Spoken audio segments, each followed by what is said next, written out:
اعوذ باللہ من الشیطان الرجیم بسم اللہ الرحمن الرحیم۔ اللہ تعالیٰ کے فضل و کرم سے روزے سے متعلقہ مسائل کے بیان کا سلسلہ جاری ہے۔ پچھلے پروگرام میں روزہ توڑنے والی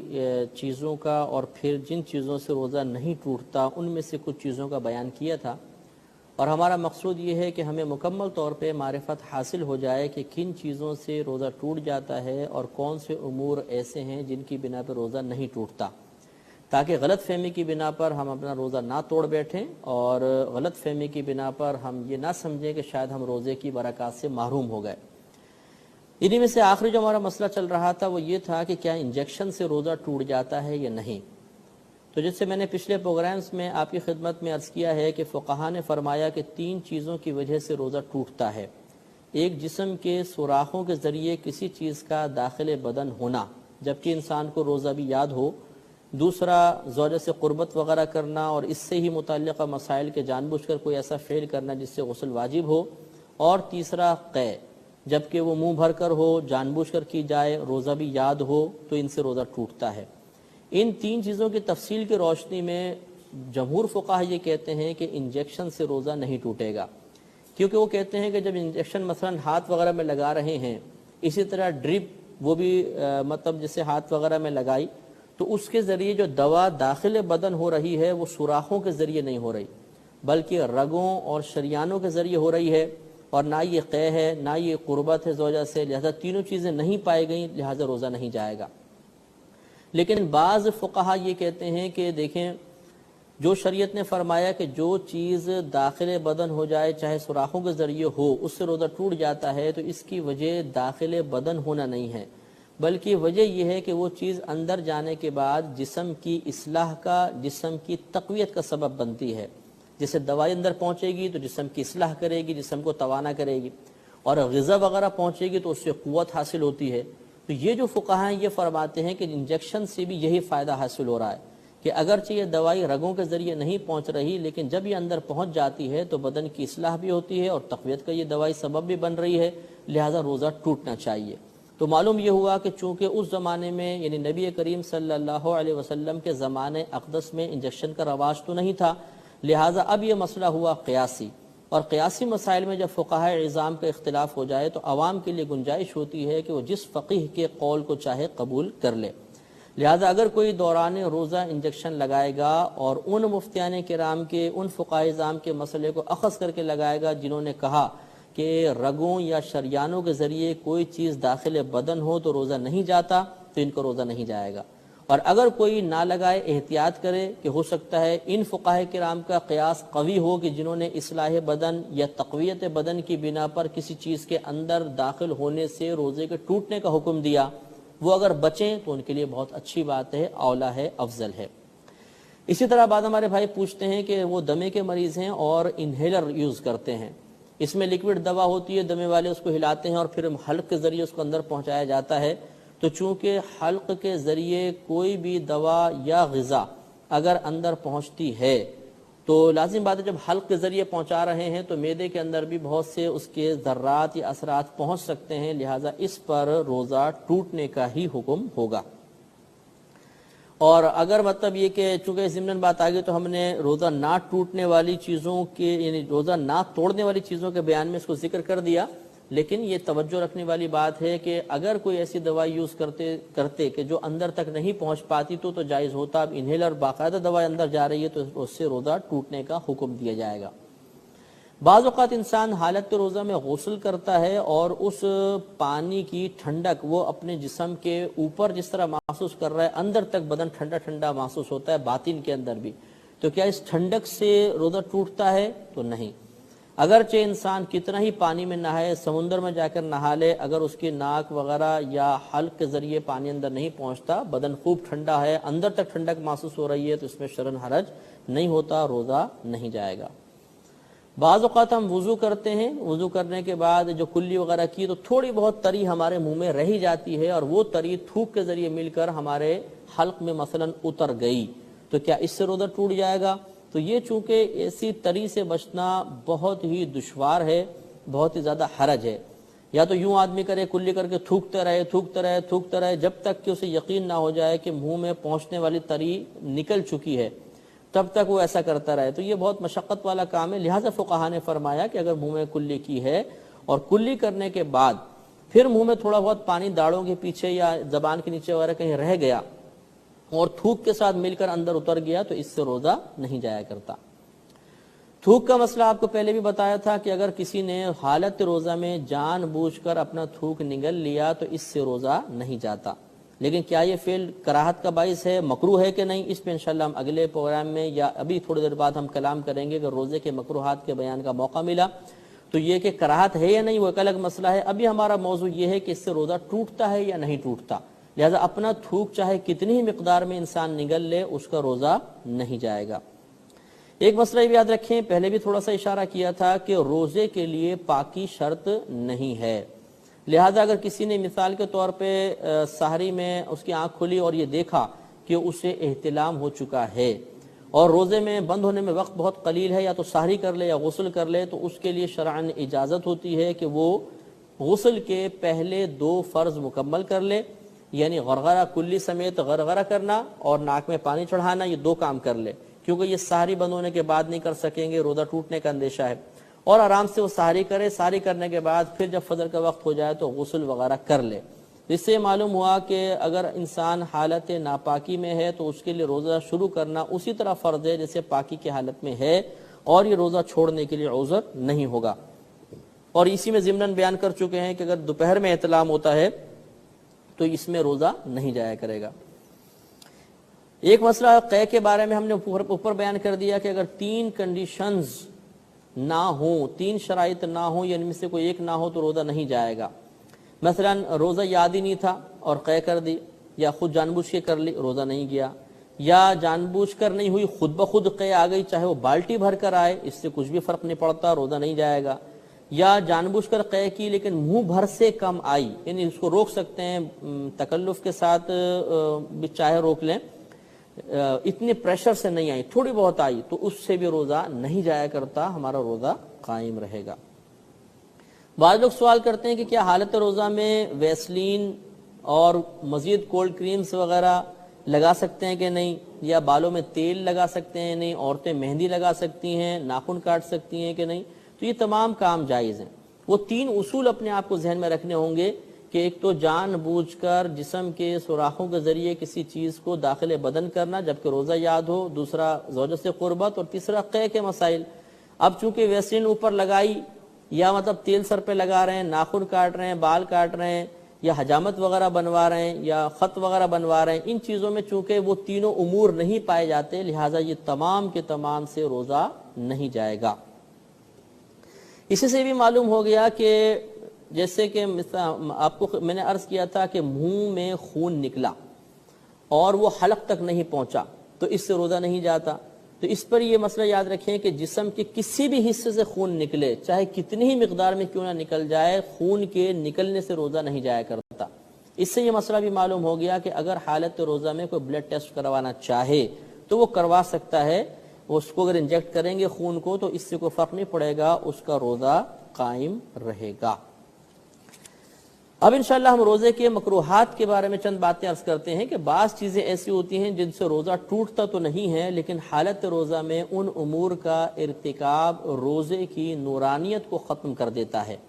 تو وہ چیزیں جو روزے کی نورانیت، اس کی برکات میں کمی کا سبب بنتی ہیں، انہیں روزے کے مکروہات کہا جاتا ہے۔ اس میں ایک تو حدیث پاک یاد رکھیں کہ بخاری شریف کی روایت سیدنا ابو ہریرہ رضی اللہ تعالی عنہ سے مروی ہے کہ نبی کریم صلی اللہ علیہ وسلم ارشاد فرماتے ہیں کہ جو بری بات کہنا اور اس پر عمل کرنا نہ چھوڑے تو اللہ تبارک و تعالی کو اس کے بھوکا پیاسا رہنے کی کوئی حاجت نہیں۔ اس قول کا مطلب خدا نہ خواستہ یہ نہیں ہے کہ جو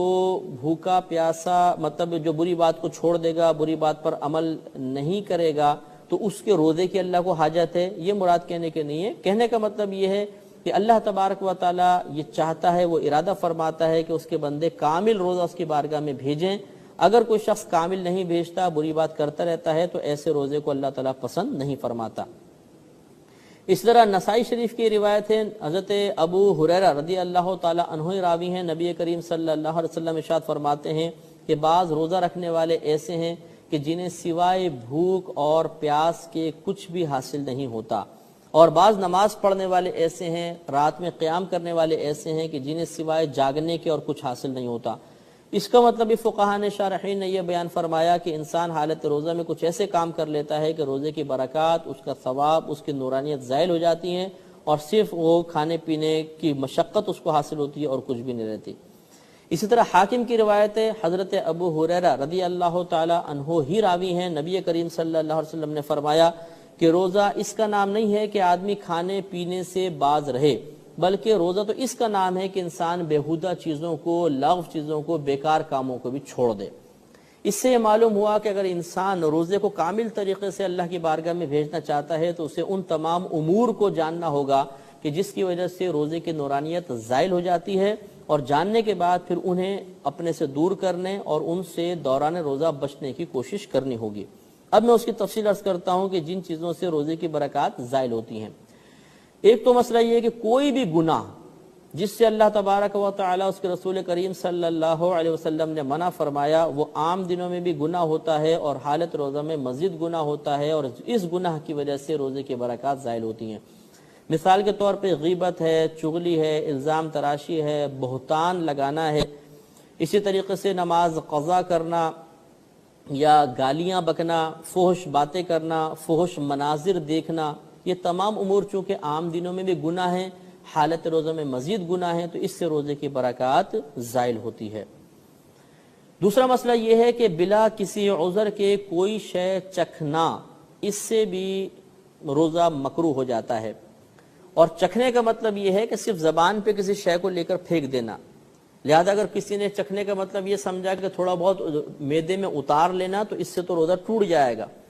اب اس میں بعض اوقات ایسا ہوتا ہے کہ شریعت کسی چیز کو چکھنے کی اجازت مرحمت فرماتی ہے، لیکن عذر کی بنا پر۔ عذر یہ ہوتا ہے، مثال کے طور پر ایک عورت ہے، اس کا شوہر بہت سخت ظالم ہے، وہ جانتی ہے اگر نمک یا مرچ تیز ہو گئی تو شوہر شدید مارے گا، پیٹے گا، ظلم کرے گا۔ اس صورت میں اس خاتون کے لیے اجازت ہے کہ حالت روزہ میں بھی تھوڑا بہت سالن زبان پہ رکھ کر اس کے ذائقے کو محسوس کر لے، لیکن جیسے میں نے پہلے کہا، چکھنے کا مطلب اندر اتارنا نہیں ہے۔ اگر ان خاتون نے بھی تھوڑا بہت نمک چاٹا ہے، سالن چاٹا اور اس کو اندر اتار لیا تو روزہ ٹوٹ جائے گا، صرف زبان سے چکھ سکتے ہیں۔ اسی طریقے سے دوسرا مسئلہ کہ جیسے آپ بازار میں گئے کوئی چیز خریدنے، پھل فروٹ وغیرہ، اور بعض پھل ایسے ہوتے ہیں کہ جن کو اگر چکھیں تو کرواہٹ وغیرہ ظاہر ہو جاتی ہے،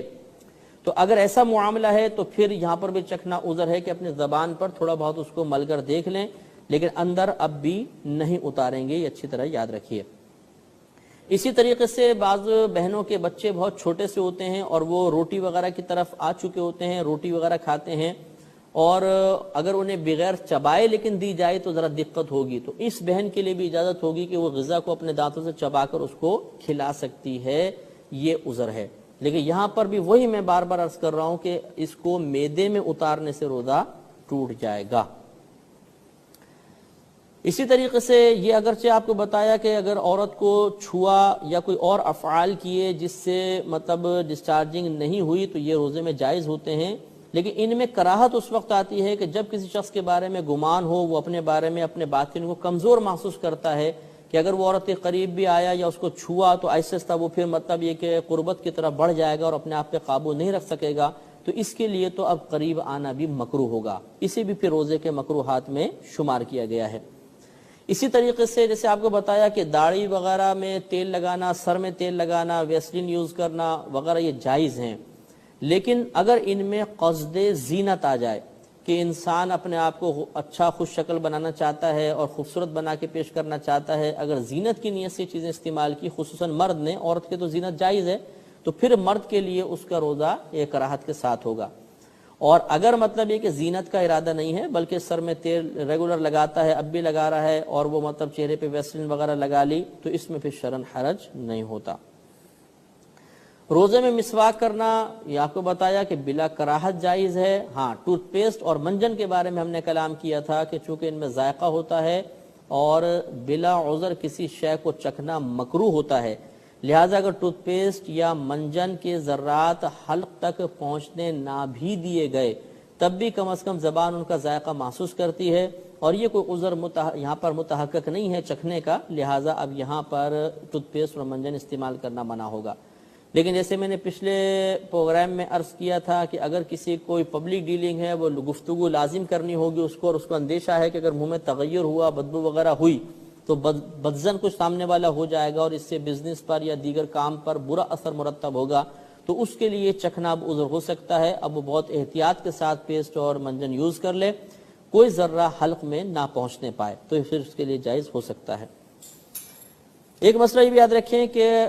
دوران وضو جبکہ حالت روزے میں انسان ہے تو کلی وغیرہ میں مبالغہ کرنا منع ہے۔ مبالغے کا مطلب یہ کہ بہت زیادہ منہ بھر کر کلی کرنا، کیونکہ اس میں اندیشہ ہے کہ بہت زیادہ کرے گا تو کوئی حلق میں چیز چلی جائے، اس لیے حالت روزہ میں بہت تھوڑا سا پانی لینا چاہیے اور اسے اچھی طرح منہ میں گھما کر پھینکیں۔ اسی طرح ناک میں پانی چڑھانا اس طرح کہ یہ شک و شبہ پیدا ہو جائے کہ شاید یہ اوپر چڑھ گیا ہے، روزہ میرا ٹوٹ گیا ہے، یہ مکروہ ہوتا ہے، لہذا حالت روزہ میں انتہائی احتیاط کے ساتھ وضو وغیرہ کرنا چاہیے۔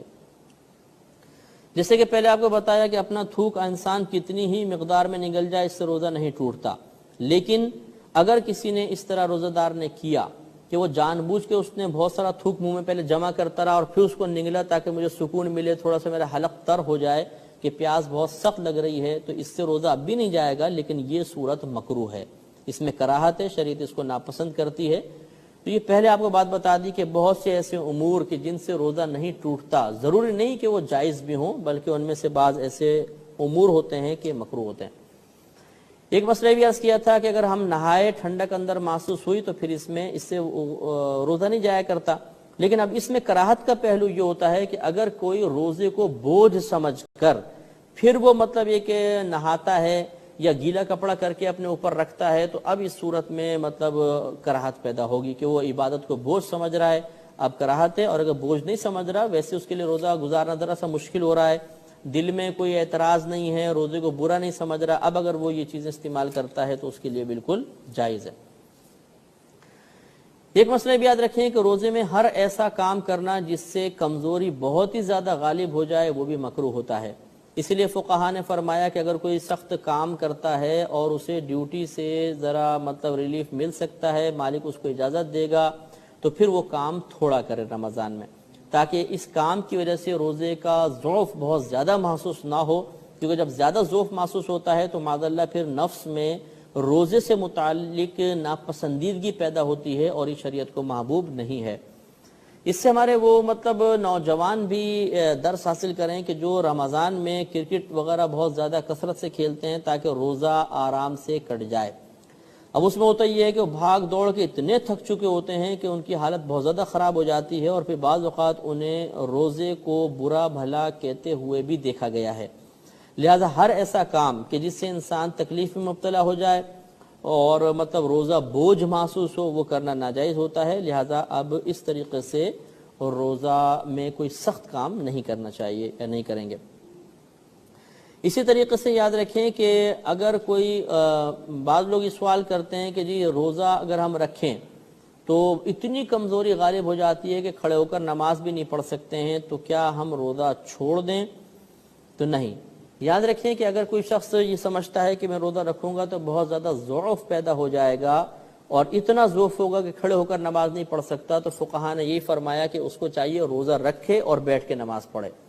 لہٰذا اگر کسی نے مطلب اس وجہ سے کہ روزے میں اس سے کمزوری پیدا ہوتی ہے روزہ چھوڑا تو یہ مطلب گناہ گار ہوگا، اور اگر وہ روزہ مثلاً رکھتا ہے اور پھر ضعف شدید غالب ہو گیا اور بیٹھ کے نماز نہیں پڑھتا، کھڑے ہو کر پڑھتا ہے، تو اس کھڑے ہو کر پڑھنے کی وجہ سے تکلیف پیدا ہوئی اور تکلیف سے پھر انسان کا ذہن روزے سے متنفر ہوا، تو اب ایسے کھڑے ہو کر پڑھنا مکروہ ہوگا۔ شریعت اس کو پسند نہیں کرتی ہے، بلکہ اس کو چاہیے کہ روزہ رکھے اور بیٹھ کر آرام سے نماز ادا کرے، اشاروں کے ساتھ پڑھ لے، اس کی بھی اجازت ہے، یا بیٹھ کے رکوع سجود وغیرہ کرے جیسے عموماً نوافل میں کیا جاتا ہے، تو یہ اجازت ہوتی ہے۔ ایک مسئلہ یہ بھی یاد رکھیے کہ جیسے آپ کو بتایا کہ اگر کسی نے بلڈ ٹیسٹ وغیرہ کرایا اور اتنا خون نہ نکلا کہ جس سے ضعف غالب ہو تو یہ بلا کراہت جائز ہے، ہاں اتنا زیادہ خون اگر بدن سے نکالا کہ اس سے انسان کو بوجھ محسوس ہوا اور کمزوری اس کے اوپر غالب آئی تو پھر یہ مکروہ صورت ہوگی. جیسے مثال کے طور پہ حالت روزہ میں کسی کو خون دینا، تو یہ میں نے بھی آپ کو بتایا کہ روزے میں خون چاہے کتنی ہی مقدار میں نکل جائے، اگر حلق میں نہیں پہنچا تو اس سے روزہ نہیں ٹوٹا کرتا. لیکن اس کا مطلب ہرگز یہ نہیں ہے کہ یہ بلا کراہت جائز ہے. چنانچہ کسی نے اگر خون دیا اور اسے ضعف اور کمزوری محسوس ہوئی اور حالت روزہ میں خون دیا تھا تو اب اس کا روزہ مکروہ ہوگا. لہذا معلوم یہ ہوا کہ حالت روزہ میں حتی الامکان کوشش کرنی چاہیے کہ بلا عذر اپنا خون وغیرہ باہر نہ نکالیں. تو یہ روزے کے مکروہات تھے. ان تمام چیزوں پہ ہمیں توجہ کرنی چاہیے، اور ایک مرتبہ پھر میں خلاصہ کلام آپ کی خدمت میں ضرور عرض کروں گا. اس کو بار بار ذہن میں لے کر آئیں، اپنے ذہن میں محفوظ رکھیں کہ 3 چیزیں ایسی ہیں جن سے ہمارا روزہ ٹوٹتا ہے. اگر یہ 3 امور نہ ہو تو روزہ نہیں جائے گا. ہاں، روزہ نہ جانے کا مطلب یہ نہیں ہے کہ وہ بلا کراہت جائز ہوگا. یہ ہو سکتا ہے کہ روزہ نہ ٹوٹے لیکن اس میں کراہت پیدا ہو جائے. اور وہ 3 چیزیں آپ کو بتائی ہیں کہ ایک، جان بوجھ کر قصدن جبکہ روزہ یعنی یاد ہو کچھ کھانا پینا یا کوئی جسم کے سوراخوں کے ذریعے دوا وغیرہ کو اپنے بدن میں داخل کر لینا، اس سے روزہ ٹوٹ جائے گا. دوسرا، اگر قربت وغیرہ کی وجہ سے یا اس سے متعلق ایسے افعال کہ جن سے غسل واجب ہو جاتا ہے، جان بوجھ کے ایسے افعال کیے تو اس سے. اور تیسرا، قے کے ذریعے روزہ ٹوٹتا ہے، باقی کسی چیز سے نہیں ٹوٹتا. اب آپ کے اطراف میں جتنی بھی چیزیں ہیں، آپ رمضان کے آنے سے پہلے ان کے بارے میں غور شروع کریں. مثال کے طور پہ جو چیزیں آپ استعمال کرتے ہیں اور روزمرہ زندگی میں استعمال کر رہے ہیں یا آپ کے اطراف میں گھر میں لوگ چیزیں استعمال کر رہے ہیں، ان میں کو ایک ایک کو تصور میں لے کر آئیں اور اس پوری تفصیل کی روشنی میں اس کو دیکھیں. مثال کے طور پہ اوپر سے چلیں، سر میں تیل لگانا. اب غور کریں، آپ کو فوراً جواب ملے گا کہ چونکہ قصدن جسم کے سوراخوں کے ذریعے کوئی شے اندر نہیں جا رہی، یہ قربت بھی نہیں ہے، یہ قیب کیسے بھی اس کو کوئی تعلق نہیں ہے، تو روزہ نہیں جائے گا. اسی طریقے سے جسم پر ویسلین وغیرہ ملنا، شیو کرنا، خدا نخواستہ ویسے تو بچنا ہی چاہیے، لیکن کوئی شیو کر رہا ہے، خط بنوا رہا ہے، حجامت بنوا رہے ہیں، یا اچھا لباس پہن رہے ہیں، یا عورتیں مہندی لگاتی ہیں، ناخن وغیرہ کٹواتے ہیں، تو ان 3 اصول کی روشنی میں آپ ہزارہا مسائل کا حل معلوم کر سکتے ہیں. اس کے علاوہ روزے کے مکروہات آپ اور دیکھ لیں، ان میں بھی خلاصہ کلام یہ ہوتا ہے کہ اگر روزے کو بوجھ سمجھ کر کوئی جائز کام کر رہے ہیں تو وہ تمام کام مکروہ ہوں گے. اسی طرح گناہ کا ارتکاب انسان جان بوجھ کر کرے تو روزہ اس سے مکروہ ہوگا. اور اس کے علاوہ اگر انسان ایسا کوئی کام کرے جس سے روزہ ٹوٹنے کا اندیشہ ہو اور بلا عذر وہ کام کرے گا تو اس سے بھی روزے میں کراہت پیدا ہوتی ہے. تو یہ چند ایسے اصول ہیں کہ انشاءاللہ اگر عوام الناس ان اصولوں کو اپنے ذہن میں رکھے اور اپنے اطراف میں ہونے والے معاملات کو ان تفصیل کی روشنی میں بار بار دیکھتے رہیں اور بار بار ان کے بارے میں غور و تفکر کرتے رہیں تو انشاءاللہ رمضان میں پھر کوئی مسئلہ پیدا نہیں ہوگا اور کسی بھی قسم کے وسوسے نہیں آئیں گے. اس لیے اب رمضان کی آمد سے پہلے آپ کو پریکٹیکل کرنا ہے، باقاعدہ ایک ایک چیز کے بارے میں غور و تفکر کریں اس تفصیل کی روشنی میں، اور ہو سکے تو ان کو لکھتے جائیں، یا آپ گھر کے 2 افراد ان چیزوں کو جاننے کے بعد آپس میں ایک دوسرے سے کراس کوسچن کریں. اچھا یوں ہو تو بتائیں کیا ہوگا، یوں تو کیا ہوگا. جس کا حل معلوم نہ چلے ایک دفعہ پھر یہ CD وغیرہ آپ دیکھیں اور ان تفصیل کو ذہن میں لا کے دوبارہ کریں تو انشاءاللہ تعالیٰ آپ یہ دیکھیں گے کہ کوئی ایسا مسئلہ نہیں بچے گا جس کو آپ خود بخود گھر بیٹھے حل نہ کر لیں. یہ اللہ تعالیٰ کی کرم نوازی ہے کہ اس نے ہمیں اس چیز کی توفیق عطا فرمائی. اب انشاءاللہ اگلے پروگرام کے ساتھ دوبارہ آپ کی خدمت میں حاضری کا شرف حاصل ہوگا. اس وقت تک کے لیے اجازت مرحمت فرمائیں. وآخر دعوانا ان الحمد للہ رب العالمین.